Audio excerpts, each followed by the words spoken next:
Hello friends, welcome to our YouTube channel Shreshth. आज हम बात करने जा रहे हैं राजस्थान के इंटीग्रेशन का। इंटीग्रेशन राजस्थान का कैसे हुआ था, उसी के परिप्रेक्ष्य में बात करते हुए आज हम इंटीग्रेशन ऑफ राजस्थान पढ़ेंगे। इससे आपको पता है कि सर्वप्रथम राजस्थान के जो इंडिपेंडेंट हुआ था इंडिया, उस टाइम पे इंडिया का जो राजस्थान का ये स्वरूप है ये नहीं था।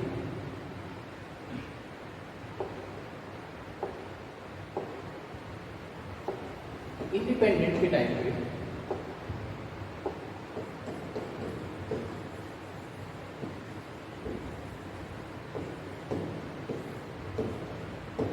राजस्थान में जो परिदृश्य था वो और था।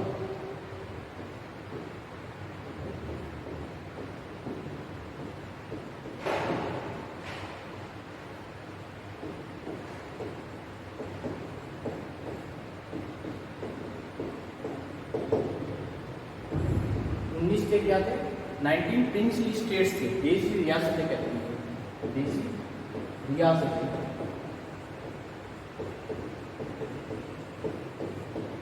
तीन थे वो ठिकाने थे, तो ये स्मॉल, ऐसे कह सकते हैं कोई स्मॉल प्रोविंस। और एक था जो ब्रिटिश गवर्नमेंट थी, जो ब्रिटिशर थे उनके डायरेक्ट कांटेक्ट में आता था, उनके डायरेक्ट रोलिंग में था, वो था अजमेर।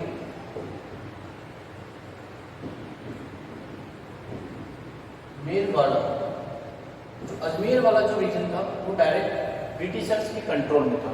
तो ये परिदृश्य था इंडिपेंडेंस के टाइम में। 19 रियासतें थी, प्रोविंशियल स्टेट्स थे, 3 निकाले थे, जो 3 स्मॉल स्टेट्स थे और एक यूनियन टेरिटरी थी जो डायरेक्टली ब्रिटिश के कंट्रोल में थी।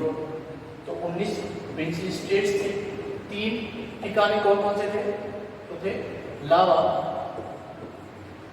नीमराना और कुशलगढ़।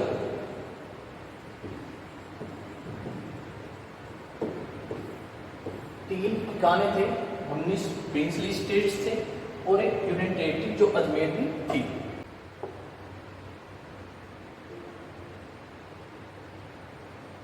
जो राजस्थान का वर्तमान स्वरूप देखते हैं वो इंडिपेंडेंस के टाइम पे ये नहीं था। तो वो क्या था? तो वो 19 रियासतों में बटा हुआ था, 3 ठिकाने थे और एक यूनियन टेरिटरी थी जो केंद्र शासित प्रदेश था जो अजमेर के रूप में था।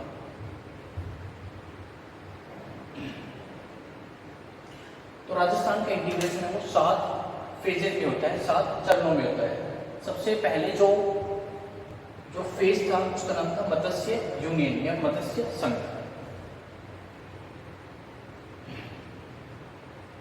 बिहाइंड स्टोरी बताता हूँ इसके पीछे। देख पा रहे हो अलवर और भरतपुर। ये जो अलवर और भरतपुर वाला जो रीजन है ये मेव का रीजन है। यहाँ पे मेव ट्राइब्स रहती हैं, मेव जनजाति रहती है। जो मोस्टली इनका जो कल्चर है वो यूपी का कल्चर है, जो उत्तर प्रदेश का कल्चर है उनके कल्चर से मेल खाता है। तो जब इंडिपेंडेंस के टाइम पे जब इंडिया और पाकिस्तान का पार्टीशन हो रहा था तो उस समय जब यूपी में दंगे फैल चुके थे, यूपी में दंगे फैल चुके थे तो सांप्रदायिक दंगे फैल चुके थे, तो यहाँ पर भी होने की संभावना चल रही थी अलवर और भरतपुर में। इसलिए सबसे पहले जो इंटीग्रेशन किया गया था वो इन दोनों डिस्ट्रिक्ट का किया था, अलवर और भरतपुर का।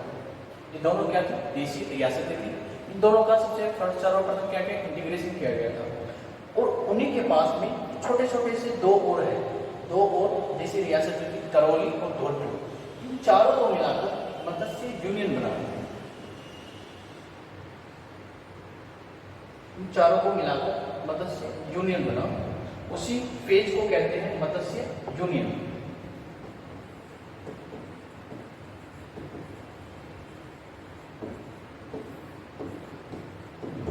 मत्स्य यूनियन इसमें 4 थे।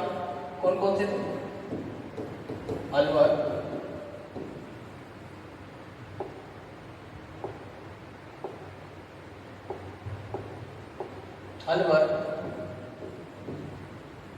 भरतपुर, धौलपुर और करौली, इन चारों को मिलाकर मत्स्य यूनियन बना था। ठीक है, अब जब ये चारों मिल चुके थे तो औरों को भी इंटीग्रेशन करना था इनका। तो हुआ क्या, कोई भी देशी रियासत थी वो एक दूसरे में इंटीग्रेट नहीं होना चाहती थी, क्योंकि उनका खुद का क्या था, एक अलग से राज्य था। इसलिए सब रियासतें थी वो अलग होना चाहती थी, मतलब अलग से अपना वर्चस्व चाहती थी। लेकिन इसके लिए भारतीय जो सरकार थी उसने कुछ कंडीशन रखी कि अलग से जो भारतीय सरकार ने कंडीशन रखी कि वे ही राज्य या वे ही देशी रियासतें स्वतंत्र रह सकती है जिनके एक तो क्या हो, जो रेवेन्यू हो वो 1 करोड़ हो या पॉपुलेशन है वो 10 लाख से ज्यादा हो। और ऐसी रियासतें सिर्फ 4, मेवाड़, जयपुर, जोधपुर और बीकानेर। सिर्फ 4 ही रियासतें ऐसी थी जो इस कंडीशन को फुलफिलमेंट कर सकती थी। और सभी देशी रियासतों को पता था कि उनका इंटीग्रेशन होना है। तो सबसे प्रथम जो मत्स्य यूनियन था उसमें इंटीग्रेशन हुआ अलवर, भरतपुर, क्योंकि यहाँ पर सांप्रदायिक दंगे फैलने की संभावना थी, इसलिए सबसे पहले इन दोनों को किया। और इन्हीं के आस पास वाले जो स्मॉल रियासत है उनको भी इसमें इंटीग्रेशन किया गया। तो सर्वप्रथम जो इंटीग्रेशन किया गया था वो था अलवर, भरतपुर, धौलपुर और करौली।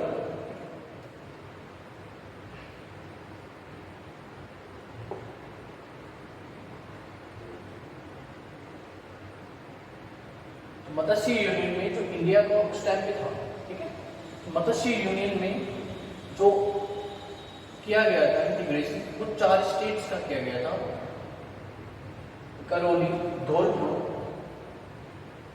और भरतपुर और Alwar were also not secure for these riots. जो कम्युनल रॉयट्स हो रहे थे, सांप्रदायिक दंगे हो रहे थे, उनकी चेतावनी यहाँ पे दी जा चुकी थी। उनके साथ में इंटीग्रेशन कर दिया था करौली और धौलपुर का भी। तो मत्स्य यूनियन सर्वप्रथम बन चुका था। ठीक है, कब बना था, तो 18 मार्च 1948 को मत्स्य यूनियन बन चुका था। 18 मार्च 1948। ठीक, जब इन 4 रियासतों का इंटीग्रेशन हो गया था तो बाकी जो बची हुई रियासतें कितनी थी, उन 4 को छोड़ दे। कौन सी 4 को छोड़ दे, जो कंडीशन को फुलफिल कर रही थी, जयपुर, जोधपुर, मेवाड़ और बीकानेर। इन 4 को छोड़कर सबका इंटीग्रेशन करना था। तो सेकंड फेज में इन 4 को छोड़कर सबका इंटीग्रेशन कर दिया। सेकंड फेज था मार्च 25, 1948 को क्या बना, तो राजस्थान यूनियन, राजस्थान संघ बना, जिनमें 4 तो ये हो चुकी थी, 4 ये छोड़ दीजिए। एक था वो किसके कंट्रोल में था, वो था किसके कंट्रोल में था, वो ब्रिटिशर्स के कंट्रोल में था। जो यूनियन टेरिटरी था उनका केंद्र शासित प्रदेश था, जो अजमेर वाला रीजन था ना। बाकी सबका इसमें राजस्थान यूनियन में इंटीग्रेशन कर दिया। कौन कौन से क्या किया, तो कुशलगढ़, बांसवाड़ा, टोंक, बूंदी, झालावाड़, ये चारों, ये जो टोंक, इस वाले रीजन को क्या कहते हैं, इस वाले रीजन को कहते हैं अपन हाड़ौती वाला रीजन। तो हाड़ौती वाले रीजन को ले लिया। ठीक है, फिर शाहपुरा, प्रतापगढ़, डूंगरपुर, किशनगढ़, जो साउदर्न स्टेट है राजस्थान के ना, उन सबको इसमें ले लिया गया और इन सबको मिलाकर एक राजस्थान यूनियन बना दिया गया। तो सेकंड फेज में क्या होता है, ये कब होता है, 25 मार्च 1948 को होता है। और इसमें जो रिमेनिंग जो रह गए उनको सबको इंटीग्रेशन कर दिया जाता है और सेकंड फेज कंप्लीट हो जाता है राजस्थान यूनियन के नाम से। इसके आगे यूनाइटेड स्टेट ऑफ राजस्थान। जब सबका इनका इंटीग्रेशन हो चुका था तब जो 4 बचे हुए थे, जो 4 बड़ी रियासतें बची हुई थी, मेवाड़, जयपुर, जोधपुर और बीकानेर। जो जैसलमेर वाली थी वो किसके साथ में थी? वो जोधपुर के साथ में थी, ठीक है। तो उसको जब जोधपुर का हो जाएगा जैसलमेर का अपने आप हो जाएगा, क्योंकि इनका रिलेशन अच्छा था। जो जोधपुर वाले जो राजा कहते थे वही जैसलमेर वाले मान लेते थे इसलिए। तो ये 4 बड़े बड़े देशी रियासतें बचे हुए थे अभी। तो मेवाड़ वाले के पास में अप्रूवल देते हैं कि अगर आप इस इंटीग्रेशन में शामिल हो जाएंगे तो आपको राज प्रमुख बना देंगे। तो इसी क्रम में जो थर्ड था यूनाइटेड स्टेट ऑफ राजस्थान, इसी थर्ड फेज में जो उदयपुर वाली जो मेवाड़ वाली जो रियासत है उसको इसमें शामिल कर लेते हैं। किसमें शामिल कर लेते हैं? तो राजस्थान यूनियन में कौन शामिल हो जाता है? उदयपुर या फिर मेवाड़ वाली जो रियासत है वो राजस्थान यूनियन में शामिल हो जाती है। कब होती है? तो अप्रैल 1948 में ये Rajasthan United state of Rajasthan में जो उदयपुर वाली रियासत है वो शामिल हो जाती है और बन जाता है यूनाइटेड स्टेट ऑफ राजस्थान। किसमें शामिल हो जाती है?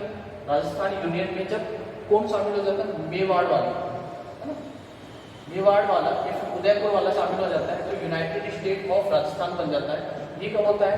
तो ये होता है 18 अप्रैल 1948।